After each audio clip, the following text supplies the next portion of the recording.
सुझाव यह था कि महेंद्र मल्होत्रा या यूं कहो कि मल्होत्रा इंडस्ट्री पर से करण का इन्फ्लुएंस हमेशा के लिए खत्म करने के लिए जो करण ने पब्लिकेशन डिवीजन शुरू कर रखी है उसमें ऐसी गड़बड़ी फैला दी जाए कि वो बंद करनी पड़े।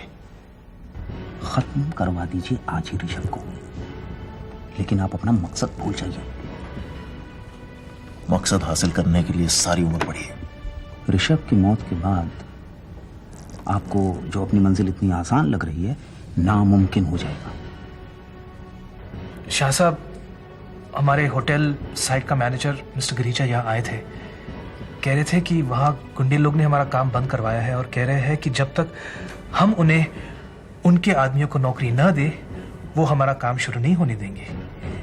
इसलिए हमारा काम ठप हो गया सर।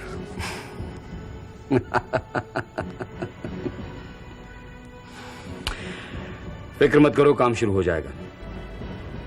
मेरा ये जो ओहदा है, ये जो कुर्सी है मैनेजिंग डायरेक्टर की, ये आप लोगों के लिए नहीं है, ये तो बाहर वालों को इंप्रेस करने के लिए है। और लेडीज एंड जेंटलमैन, मेरी नजर में इस ऑफिस का हर स्टाफ मेंबर उतना ही ज्यादा इंपॉर्टेंट है जितना मैं खुद।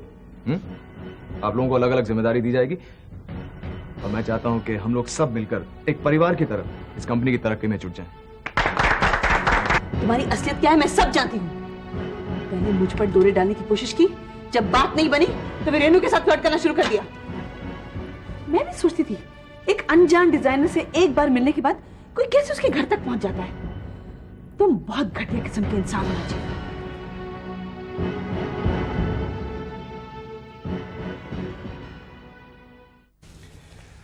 अब तुम्हें इस बात पर एतराज जाहिर करने की क्या जरूरत थी? मैंने एतराज कहाँ जाहिर किया? मैं तो सिर्फ ये कह रही थी कि तुम्हें किसी भी प्रपोजल के बारे में अच्छी तरह सोच समझ लेना चाहिए, बस।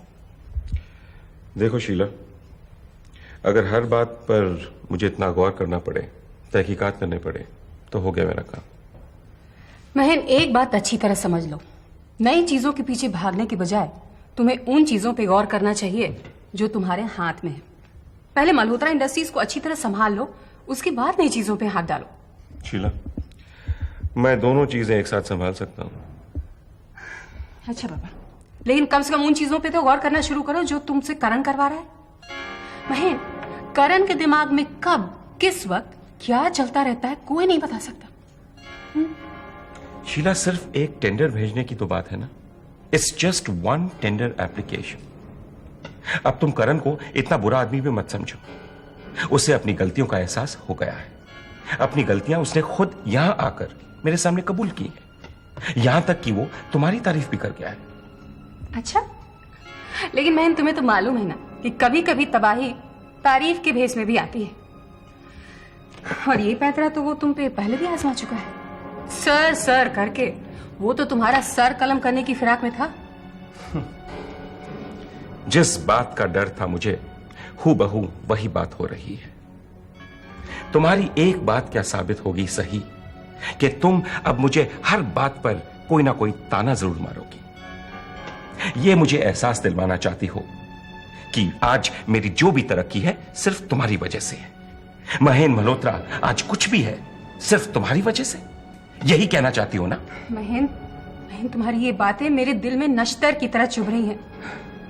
जी तो कर रहा है कि अपनी जबान काट कर तुम्हारे सामने रख दूं और हमेशा के लिए खामोश हो जाऊं, लेकिन मैं ऐसा नहीं करूंगी। मैं अब भी वैसे ही बोलती रहूंगी जैसे मैं पिछली बार बोल रही थी।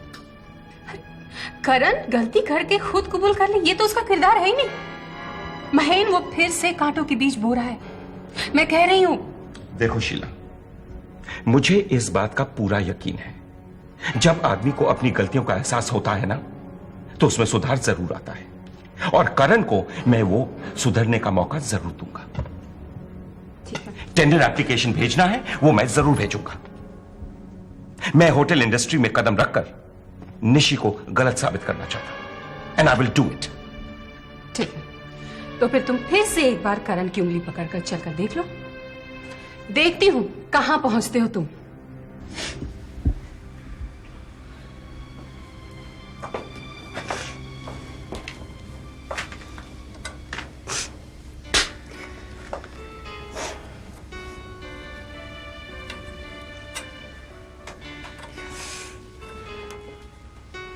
नीतू,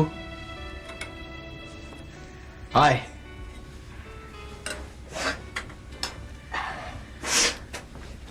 तुम पर कानून काफी मेहरबान है नीतू, नहीं? देखो ना, इन सलाखों को तुमसे पहले इतना प्यारा चेहरा देखना नसीब नहीं हुआ होगा। सुनील, मेरे बिना आंसुओं वाला चेहरा भी बुरा नहीं लगता। इन सलाखों से कहो, अगर इनकी जिद है कि आंसुओं से लथपथ मेरे चेहरे को देखना चाहते हैं, तो मैं इन्हें यहां से ले जाकर अपने ड्राइंग रूम में सजाकर यहां से कहीं ज्यादा रोकर दिखाऊंगी, आई प्रॉमिस।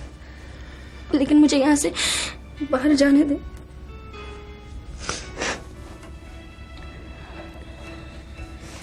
तुम रिहा हो जाओगी नीतू? पिछली बार मुझे पूरा यकीन था, लेकिन इस बार रत्ती भर नहीं है। नीतू, यहाँ कोई कचरे का डब्बा है, तुम अपनी यकीन और अपनी उम्मीद को उसमें फेंकाओ, ठीक है? मैं तुमसे वादा करता हूं कि तुम्हें सजा नहीं होगी। Sunil, I am sorry to say this. जब तुमने अपना पिछला वादा नहीं निभाया, तो आखिरी वादा निभाओगे ये मैं कैसे मान लूं? तुम्हारे देखते देखते सुनील वर्मा मेरी जिंदगी में मौजूद है, उसके बावजूद मेरे हालात बदतर होते गए। वो खिल्लानी मुझ पर जुल्म ढाता जा रहा है। जाने कब मेरा केस लड़ा जाएगा। मुझे तो ऐसा लगता है कि वो खिल्लानी ही मुझे सजाए मौत देकर रहेगा।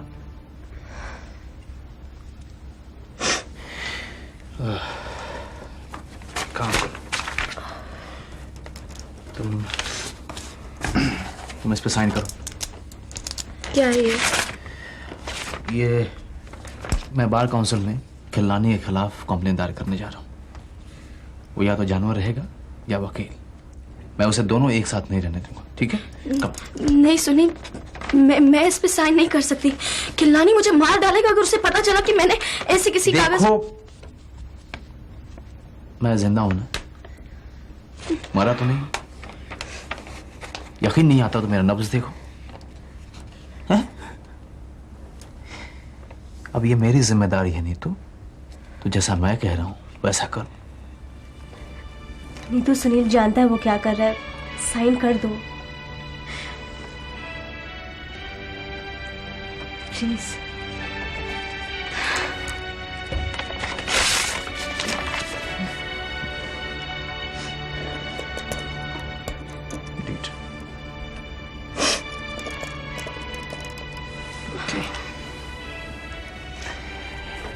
Now you see what kind of game I play with Khilnani. करण, क्या हमारे रिश्ते की ऐसी हालत होगी कि इससे ज्यादा कुछ और बात नहीं हो सकती? बात होती कहाँ है हमारे बीच में? बहस होती। बहस कुछ मुद्दों पे होती, सब में थोड़ी ना होती। जुबान तो एक ही है ना, जिस पे आपने ताला लगा दिया है। रंजना, तुम कब आई? मुझे लगता है मैं कुछ गलत मुहूर्त पे आई हूँ। इसकी जली कटी सुन रही हूँ। मैं कुछ बोलने वाला नहीं था, आप ही ने मजबूर किया बोलने के लिए। और वैसे भी जो मैं कहना चाहता हूं आपको गवारा नहीं होगा, सो ठीक है, मैं अपना मुंह सिल लेता हूं। बेटे, अगर घर में मुंह सिलने की नौबत आ जाए तो वो घर के लिए अच्छी नहीं होती है। अगर दिल में अपने घर वालों के लिए कुछ भड़ास है तो उसे घर में निकाल लो ना बेटे। भड़ास निकलेगी तो ऋषभ का जिक्र आएगा, ऋषभ का जिक्र आएगा तो मां सुनेंगी नहीं।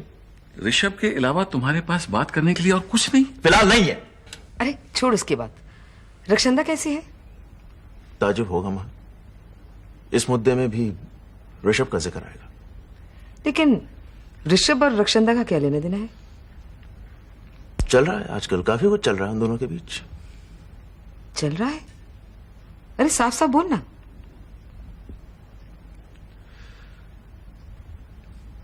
ऋषभ जीत गया मां रक्षंदा को, मैं हार गया।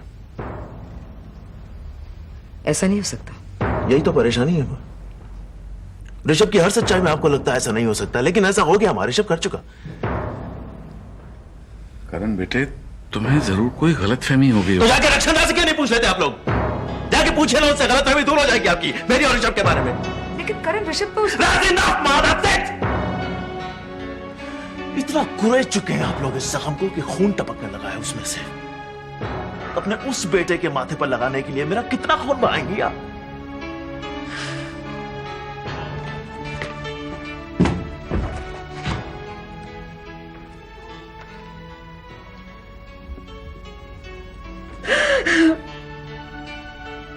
रंजना,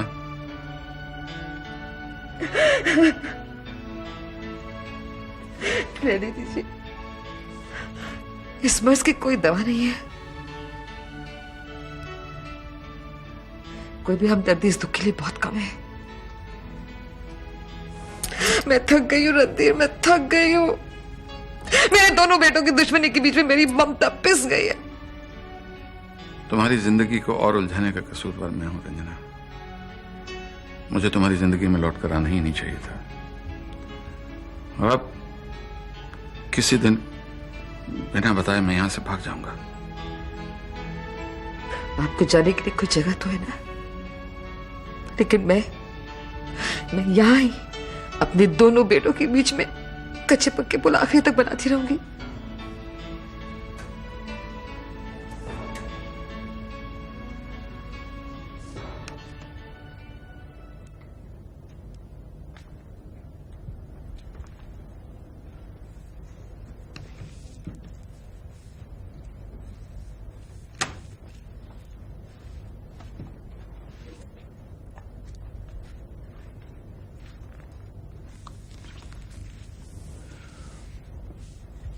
क्या इतनी बिजी हो कि मुझे हेलो तक कहने की फुर्सत नहीं?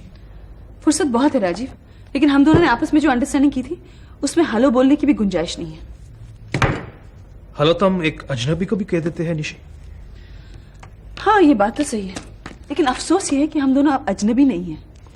हम एक दूसरे को बहुत अच्छी तरह जानने और पहचानने के बाद इस रिश्ते को हमने तोड़ा है। और वैसे भी तुमने यहाँ आकर अपने आप को मेरी नजर से और थोड़ा गिरा दिया है। निशी मैं इतना बुरा नहीं हूं जितना तुम मुझे समझ रही हो, प्लीज।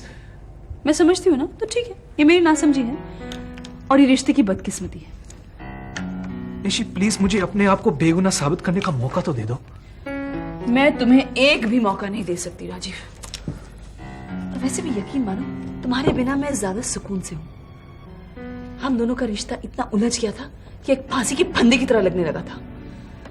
और जब रिश्ता इस तरह उलझ जाए ना, तो उसको फांसी पर चढ़ाना ज्यादा जरूरी होता है। प्लीज निशी ऐसा मत कहो, प्लीज। मैं ये जो कह रही हूँ ये पुरानी बात है राजीव, ये तो मैं ऑलरेडी कर चुकी हूँ। शुरू से तो हमारे ताल्लुक ठीक थे, लेकिन ये अचानक क्या हो गया हम दोनों के बीच में निशी? शुरू से मैं तुम्हारे लिए एक इंटीरियर डिजाइनर थी और तुम मेरे लिए सिर्फ एक होटलियर। उसके बाद क्या हुआ? मैंने तुम्हें जरा सी ढील दे दी, तुमने मौके का फायदा उठाया और मेरे साथ दोस्ती जतानी शुरू कर दी। बस प्रॉब्लम ये था कि हम दोनों के बीच दोस्ती नामुमकिन थी। कम से कम हम एक प्रोफेशनल रिलेशनशिप तो मेंटेन कर सकते हैं। राजीव, लगता है तुम्हें दुनियादारी के बारे में कुछ खास जानकारी नहीं है। जब किसी रिश्ते को उल्टा चलाया जाता है ना और फासले बनाए जाते हैं उसमें, तो असर अक्सर बुरा ही होता है। प्लीज मेरी खातिर एक कोशिश करके देख लो, इससे बुरा अंजाम और क्या हो सकता है? देखो निशी, मेरे बिजनेस में मुझे एक डिजाइनर की सख्त जरूरत है और तुम्हारे बिना शायद मैं ये प्रोजेक्ट कंप्लीट भी ना कर पाऊं। जाती तौर पर जो मैंने खोया सो खोया, अब प्रोफेशनली मैं सब कुछ नहीं खोना चाहता हूं निशी, प्लीज। किसी इंसान पर इतना डिपेंडेंट नहीं होना चाहिए। जी हाँ, ये सबक मैंने सीख लिया, लेकिन बर्बाद होने के बाद। तो ठीक है, मैं तुम्हारी इंटीरियर डिजाइनर बनने के लिए तैयार हूं, लेकिन एक शर्त पर। हम दोनों के बीच अगर कोई भी रिश्ता रहेगा तो सिर्फ प्रोफेशनल होगा, अंडरस्टैंड? मुझे मंजूर है। जो डिजाइन्स मैंने तुम्हारे ऑफिस में छोड़े थे उस पर अपने कमेंट्स लिखकर मुझे भिजवा दीजिए। मैं अपने साथ लाया हूं। यहां रख दो, मैं बाद में देख लूंगी। ओके।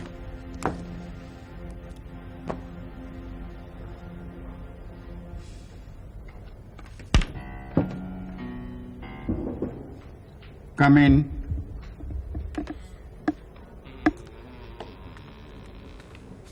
प्रणाम चचा। जब हमारा कोई भतीजा ही नहीं है तो हम चाचा कैसे बन गए? वो तो इज्जत देने के लिए कह दिया था।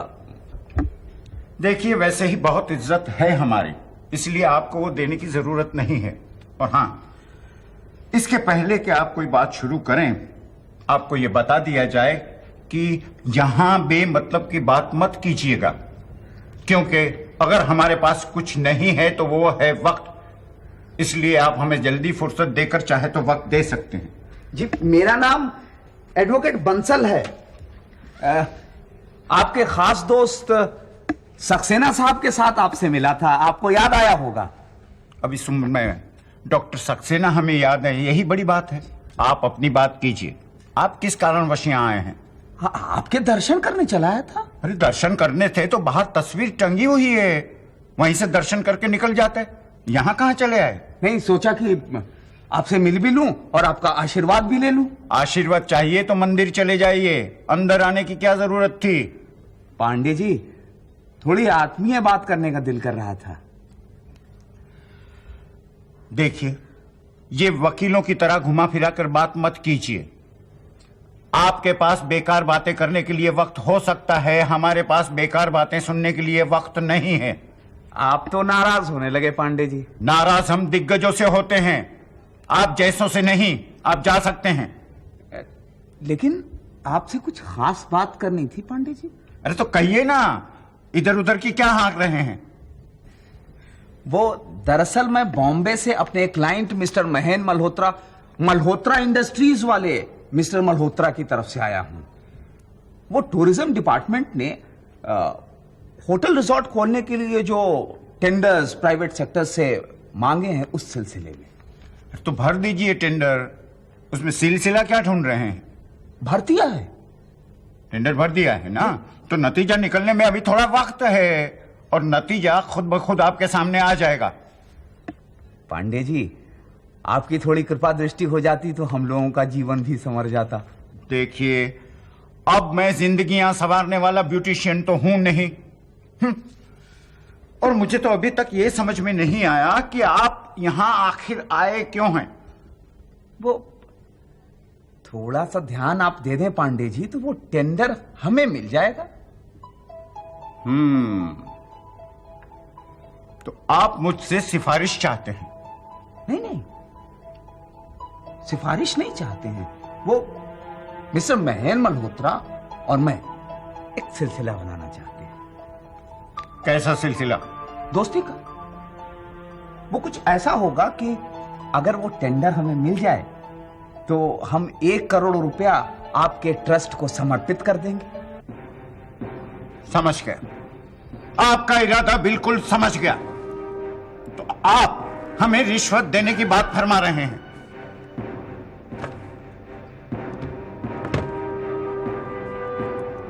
मिस्टर तिवारी को अंदर भेजिए।